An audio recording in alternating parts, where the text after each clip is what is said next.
Tuhan bersamamu.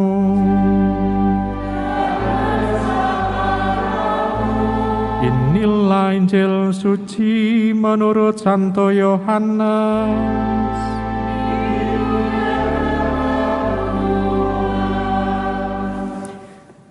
Sekali peristiwa ketika Yesus sedang berjalan lewat, ia melihat seorang buta sejak lahirnya. Yesus meludah ke tanah dan membuat lumpur dengan ludah itu, lalu mengoleskannya pada mata orang buta itu dan berkata kepadanya, "Pergilah, basuhlah dirimu di kolam Siloam." Siloam artinya yang diutus. Orang itu pun pergi membasuh dirinya, lalu kembali dan dapat melihat lagi. Tetapi tetangga-tetangganya dan mereka yang dahulu mengenalnya sebagai pengemis berkata, "Bukankah dia ini yang selalu duduk dan mengemis?" Ada yang berkata, "Benar, dialah ini."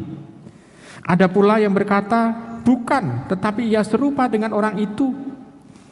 Ia sendiri berkata, "Benar, akulah dia." Mereka kemudian membawa orang yang tadinya buta itu kepada orang Farisi. Adapun hari waktu Yesus mengaduk-aduk tanah dan memelekkan mata orang itu adalah hari Sabat. Karena itu orang-orang Farisi bertanya lagi kepadanya, bagaimana matanya dapat melihat? Jawabnya, "Ia mengoleskan lumpur pada mataku, lalu aku membasuh diriku dan sekarang aku dapat melihat." Kata sebagian orang Farisi itu, "Orang ini tidak datang dari Allah, sebab ia tidak memelihara hari Sabat." Tetapi yang lain berkata, "Bagaimana seorang berdosa dapat membuat tanda mujizat yang demikian?" Lalu timbullah pertentangan di antara mereka. Kata mereka lagi kepada orang yang tadinya buta itu, "Dan engkau, karena dia telah memelekkan matamu, apa katamu tentang dia?" Jawabnya, "Ia seorang nabi." Tetapi orang-orang Farisi menegur dia, "Engkau ini lahir sama sekali dalam dosa dan engkau hendak mengajar kami?" Lalu mereka mengusir dia keluar. Yesus mendengar bahwa orang itu telah diusir oleh orang-orang Farisi. Lalu Yesus bertemu orang itu dan berkata, "Percayakah engkau kepada Putra Manusia?" Jawabnya, "Siapakah dia, Tuan? Supaya aku percaya kepadanya." Kata Yesus kepadanya, "Engkau bukan saja melihat dia yang sedang berbicara dengan engkau, dialah itu." Kata orang itu, "Aku percaya Tuhan." Lalu ia sujud menyembah Yesus. Demikianlah sabda Tuhan.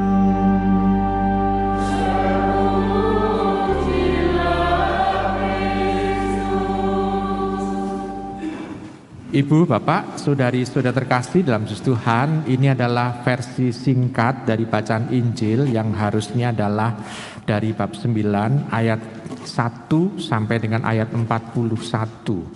Berarti ada 41 ayat sebetulnya. Tapi kita membaca versi pendeknya yang memang agak melompat-lompat, tetapi alur ceritanya bisa kita tangkap. Ibu, Bapak, saudara-saudara terkasih, seperti biasa, Yohanes bila menceritakan sesuatu kisah mengenai Tuhan Yesus, dia akan menceritakan detail banget. Dan dalam detail itu sebetulnya kita bisa belajar. Apa sih sebetulnya yang mau diajarkan oleh penginjil Yohanes ini kepada kita? Kita bisa belajar dari sini dulu. Yang pertama, inisiatif Tuhan untuk mencelikkan mata orang buta itu. Orang buta itu tidak meminta, tetapi inisiatif Tuhan. Karena sejak lahir orang itu belum pernah melihat. Dan Tuhan, kalau Tuhan mau mencelikkan di situ, sebetulnya Tuhan sudah melihat potensi orang itu.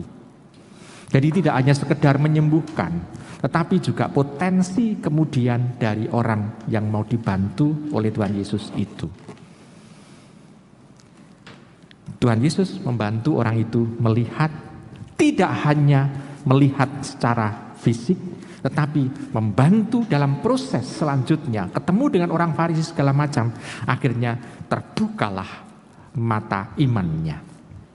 Yang pertama, dia menyebutkan tentang Tuhan Yesus adalah dia orang yang melumatkan lumpur di mataku. Dikatakan orang, dia adalah orang. Lalu pada saat percakapan dengan orang Farisi mengatakan orang ini yang menyembuhkan kamu pasti bukan dari Allah. Tetapi dia sendiri berpikir, kalau orang itu mampu membuat mukjizat yang tadinya itu tidak mungkin orang buta sejak lahir itu menjadi melihat, tentu dia adalah seorang nabi. Yang tadinya dikatakan seseorang, lalu akhirnya sampai kepada pemahaman dia seorang nabi. Karena kemampuan untuk membuat mukjizat pasti itu datang dari Allah. Dia sendiri orang yang buta sejak lahir itu menentang pendapat orang Farisi.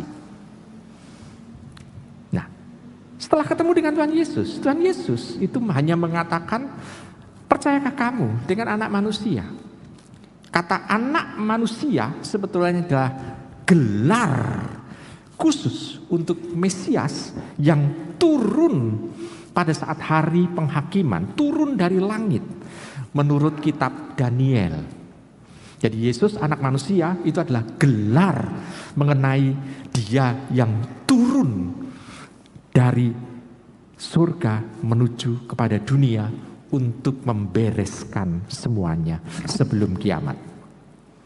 Jadi anak manusia bukan sekedar anak istilahnya ini anak ini enggak, tetapi ada gelar khusus menurut kitab Daniel.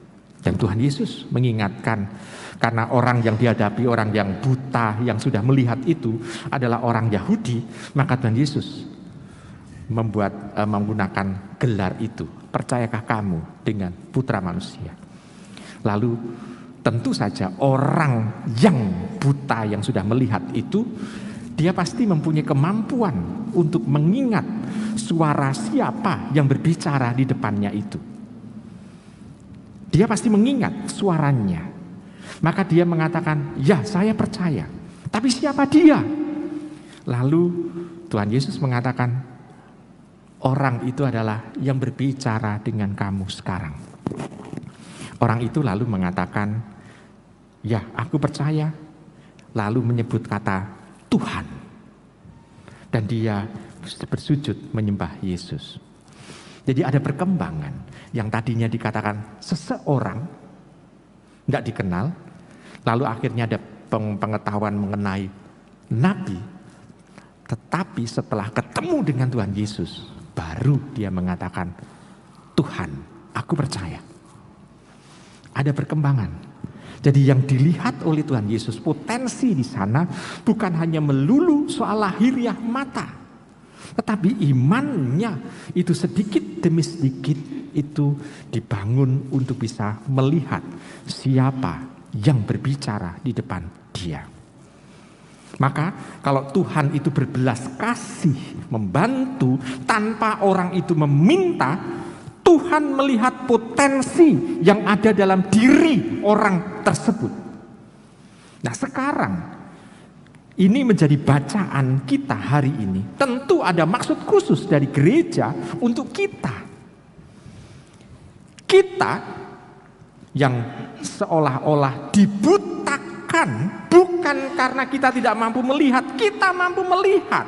Tetapi kita dibutakan dengan sesuatu yang membuat kita tidak mampu melihat orang atau melihat situasi peristiwa karena ada seolah-olah ada suatu tabir yang menutupi mata kita. Bukan karena tabir itu seperti kelambu, tidak, tapi karena pikiran kita. Coba kalau kita bisa melihat, baru kenal misalnya, kadangkala kita langsung mengatakan, orang ini jelek, orang ini jahat, orang ini pasti mempunyai maksud tertentu yang tidak baik untuk saya.